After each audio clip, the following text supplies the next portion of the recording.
Hello students, कैसे हैं आप सब लोग। स्टूडेंट्स, हमारा टॉपिक चल रहा है संश्लेषित रेशे और प्लास्टिक। पिछले वीडियो में हमने प्लास्टिक के प्रकारों के बारे में बात की थी। वहाँ पर आप लोगों ने प्लास्टिक को दो भागों में वर्गीकृत करके पढ़ा था कि एक प्लास्टिक तो होती है थर्मोप्लास्टिक और दूसरी होती है थर्मोसेटिंग प्लास्टिक। देखो स्टूडेंट्स, थर्मोप्लास्टिक और थर्मोसेटिंग प्लास्टिक की परिभाषा याद रखने का सबसे आसान जो तरीका है वो मैं आप लोगों को बताता हूं। एक बार रिपीट करते हैं। देखो, एक तो था थर्मोप्लास्टिक और एक होता है थर्मोसेटिंग प्लास्टिक।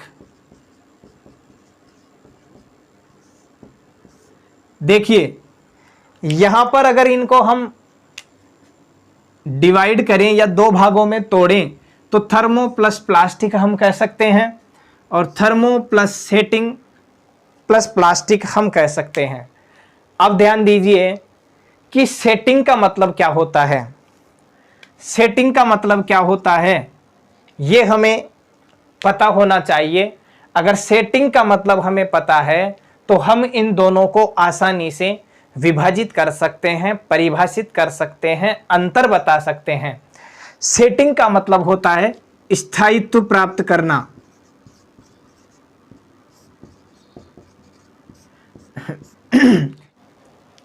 देखो, यहां सेटिंग का मतलब क्या हुआ, सेट होना, एक स्थायित्व प्रदान करना, कोई आकार प्रदान करना। जैसे हम हैं, हम अगर किसी व्यक्ति या वस्तु के साथ कंफर्टेबल फील करते हैं अपने आप को, तो हमारा उससे क्या हो जाता है, लगाव हो जाता है, जुड़ाव हो जाता है। तो हमारा जो उनसे लगाव है उसको हमारा जो दैनिक दिनचर्या चल रही है या हमारा जो व्यवहार है उसको परिवर्तित करना बहुत कठिन होता है। और कुछ परिस्थितियों में तो ऐसा भी हो जाता है कि उसको परिवर्तित किया ही नहीं जा सकता। तो वो बात ही यहां है कि थर्मोसेटिंग प्लास्टिक जो है, उस थर्मोसेटिंग प्लास्टिक को अगर एक बार किसी सांचे में डाल दिया जाए तो वह दूसरे सांचे में नहीं डाला जा सकता। यानी वह किसको प्राप्त कर लेता है, अपने स्थायित्व को प्राप्त कर लेता है।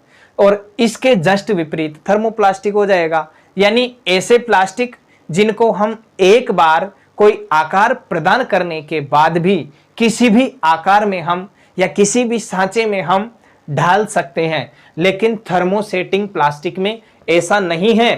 थर्मोसेटिंग प्लास्टिक को अगर हमने एक बार किसी सांचे में ढाल दिया, उससे कोई वस्तु हमने बना दी, तो ध्यान दीजिए थर्मोसेटिंग प्लास्टिक को हम फिर से पिघलाकर उसको दूसरा आकार प्रदान नहीं कर सकते। तो यह है थर्मोप्लास्टिक और थर्मोसेटिंग प्लास्टिक में अंतर याद रखने का जो तथ्य है वो, या हम कह सकते हैं इनकी परिभाषा याद करने का।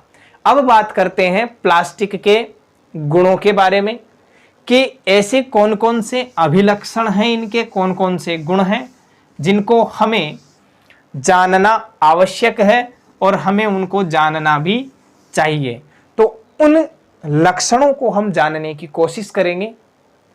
आप लोगों को हेडिंग डालनी है प्लास्टिक के अभिलाक्षणिक गुण।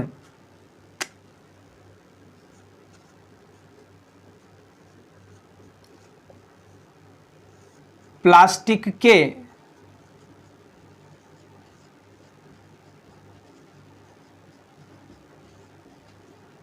अभिलाक्षणिक गुण। कौन कौन से गुण हैं प्लास्टिक के जिनसे हमें प्लास्टिक के लक्षण दिखाई देते हैं। तो देखिए, सबसे पहले तो हम बात करते हैं कि प्लास्टिक जो है अनभिक्रियाशील है। नंबर 1 डाल के हम लिखेंगे प्लास्टिक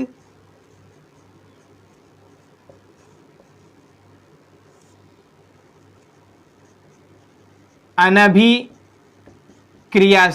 है। इस चीज को आप लोगों को समझना है कि अनअभिक्रियाशील ये क्या शब्द हुआ। तो आप लोगों को ध्यान देना है कि जो अभिक्रिया नहीं करता है उसे अनअभिक्रियाशील हम कहेंगे। इसको अगर दो भागों में डिवाइड करें अपन, तो अन प्लस अभिक्रियाशील ये सामने आता है। तो अनअभिक्रियाशील का मतलब हमारे सामने आता है कि ये जो है प्लास्टिक जो है ये किसी भी पदार्थ के साथ क्रिया नहीं करता है। यानी प्लास्टिक हम लिख सकते हैं अनअभिक्रियाशील की जगह कि प्लास्टिक जो है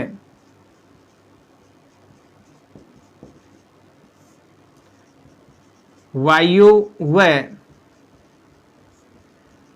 जल से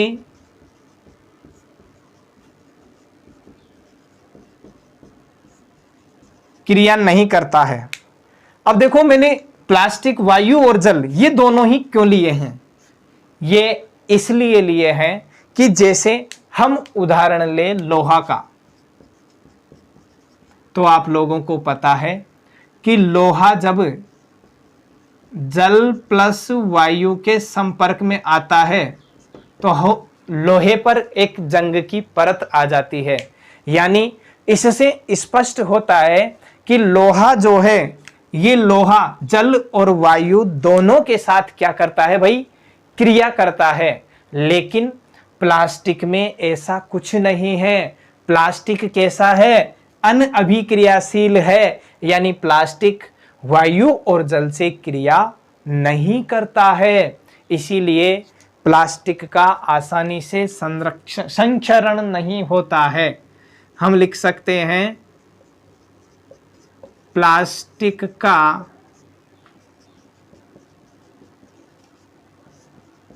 आसानी से संचरण भी हम लिख सकते हैं, संक्षारण भी लिख सकते हैं। प्लास्टिक का आसानी से संक्षारण नहीं होता है। अब आपके सामने एक प्रश्न और आ जाता है कि यह संक्षारण क्या है। तो मैं आप लोगों को बिल्कुल शॉर्ट में समझाऊं, आप खुद समझ जाओगे कि लोहे पर जंग लगने की जो प्रक्रिया है वो भी क्या है? एक संक्षारण का उदाहरण है। तो इस प्रकार की जो प्रक्रिया है प्लास्टिक में नहीं होती है। इसीलिए विभिन्न रासायनिक पदार्थों का संचयन करने में हम किसका उपयोग करते हैं? प्लास्टिक का उपयोग करते हैं। लिखिए, इसीलिए विभिन्न रासायनिक पदार्थों के संचयन में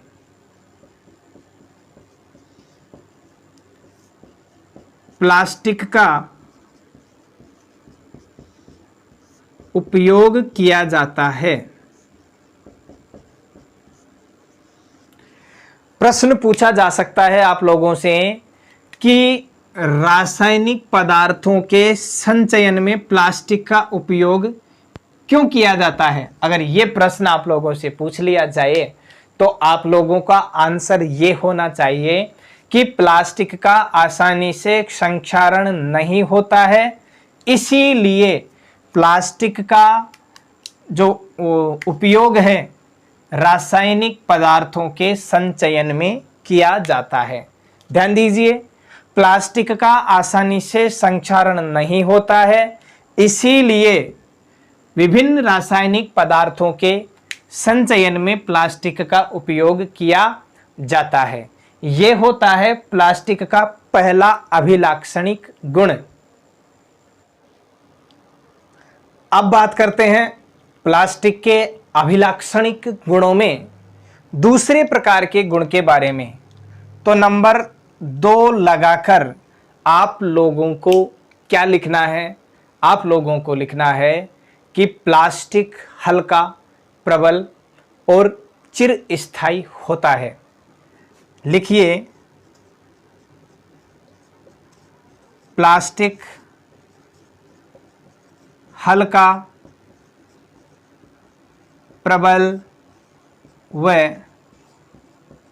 चिरस्थायी होता है। देखिए,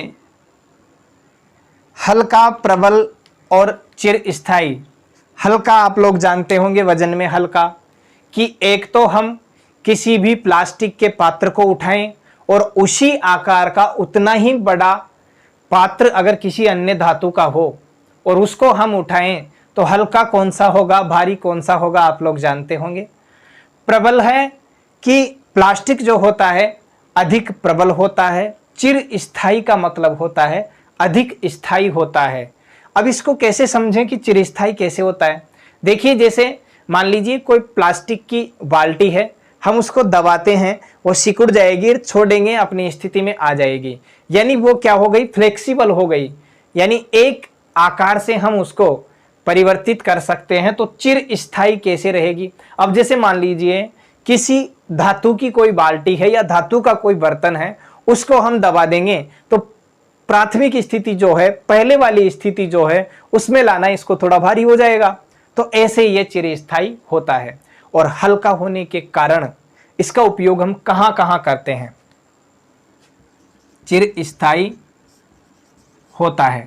देखिए, हल्का है तो हल्का होने के कारण इसका उपयोग कहां कहां हो रहा है, उनको हम लिख सकते हैं कि कार और वायुयान में जो पुर्जे होते हैं, हम लिख सकते हैं हल्का होने के कारण उपयोग कार व वायुयान में इसका उपयोग किया जाता है। और इसके बारे में अगर हम बात करें तो ये देखते हैं कि प्लास्टिक जो है ये क्या होते हैं, धातुओं की अपेक्षा सस्ते होते हैं। तो इधर लिख सकते हैं हम कि प्लास्टिक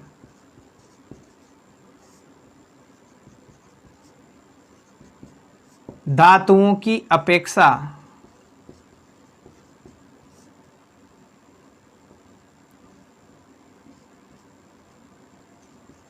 सस्ते होते हैं।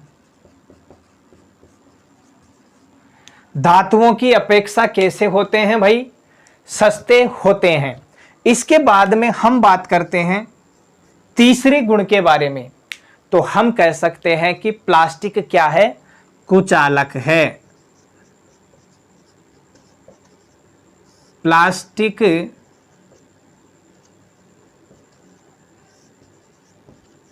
कुचालक है।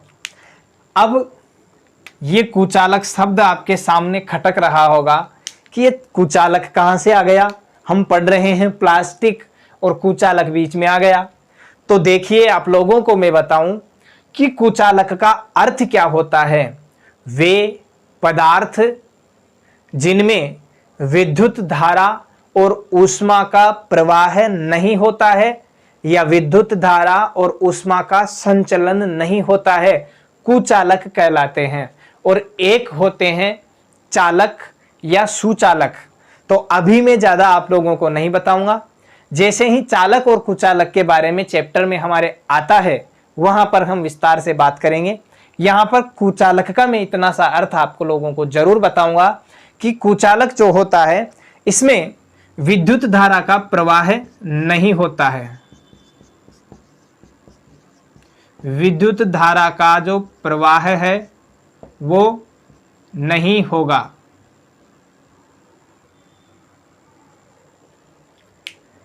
प्लास्टिक ऊष्मा और विद्युत के कुचालक होते हैं। हम ऐसा भी कह सकते हैं कि विद्युत धारा का प्रवाह नहीं हो रहा है, इसलिए हम कह सकते हैं कि इनमें ऊष्मा का प्रवाह भी नहीं होगा।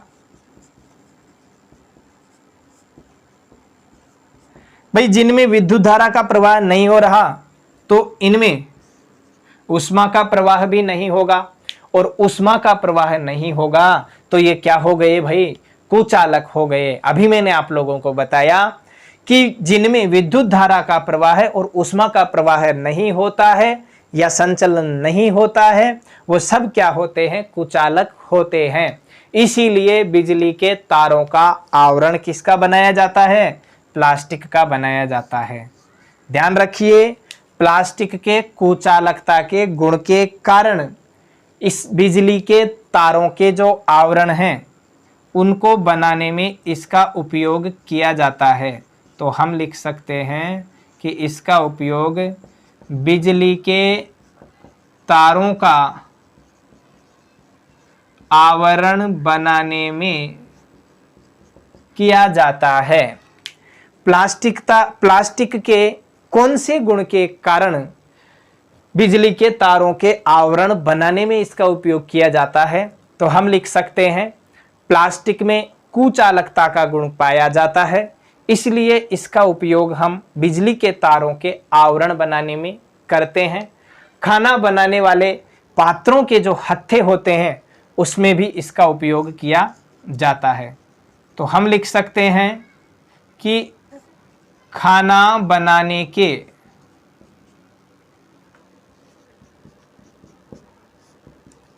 पात्रों के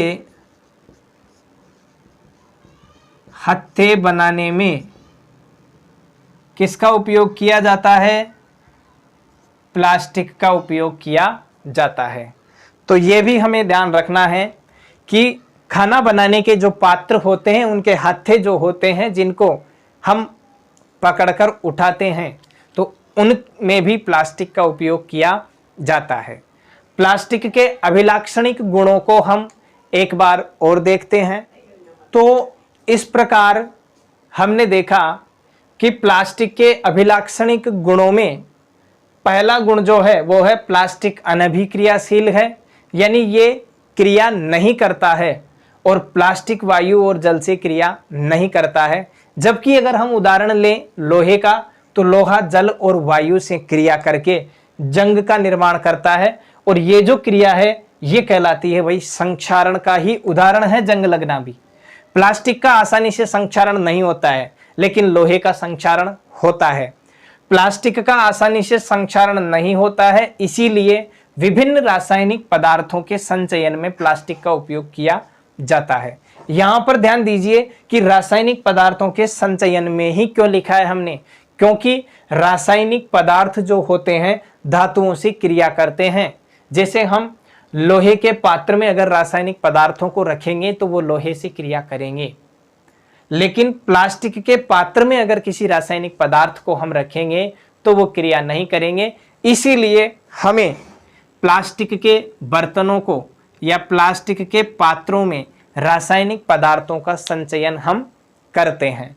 दूसरा इसका गुण देखते हैं तो है कि प्लास्टिक हल्का, प्रबल और चिरस्थायी होता है और इसीलिए प्लास्टिक धातुओं की अपेक्षा कैसे होते हैं भाई? सस्ते होते हैं। प्लास्टिक धातुओं की अपेक्षा सस्ते होते हैं, इस कारण भी इनका उपयोग अधिक किया जाता है। हल्का का मतलब है वजन में कम और हल्का होने के कारण ही इसका उपयोग कार व वायुयानों में किया जाता है। तीसरा गुण देखते हैं कि प्लास्टिक कुचालक है। कुचालक का मतलब क्या होता है? जिसमें विद्युत धारा का प्रवाह भी नहीं हो और जिसमें ऊष्मा का प्रवाह भी नहीं हो। तो ऐसे पदार्थ जिनमें विद्युत धारा और ऊष्मा का प्रवाह होता है वो तो क्या कहलाएंगे बताओ? जिनमें होता है तो वो तो कहलाएंगे चालक और जिनमें नहीं होता है वो क्या कहलाएंगे? कुचालक। तो ध्यान दीजिए प्लास्टिक क्या है? एक कुचालक है और इसीलिए प्लास्टिक का उपयोग बिजली के तारों का आवरण बनाने में किया जाता है। बिजली के जो तार होते हैं, तारों के ऊपर जो प्लास्टिक का आवरण होता है तो वो आवरण प्लास्टिक का ही होता है और इसका उपयोग खाना बनाने के पात्रों के हत्थे बनाने में भी किया जाता है। यहां तीसरे गुण से प्रश्न कैसे बन सकता है? प्रश्न ऐसे भी बन सकता है आपके सामने कि प्लास्टिक के किस गुण के कारण प्लास्टिक का उपयोग बिजली के तारों के आवरण और खाना बनाने के पात्रों के हत्थे बनाने में किया जाता है। तो वहां आप लोग लिखोगे कि प्लास्टिक में कुचालकता का गुण पाया जाता है, इसीलिए प्लास्टिक का उपयोग बिजली के तारों के आवरण बनाने में और खाना बनाने के पात्रों के हत्थे बनाने में इसका उपयोग किया जाता है।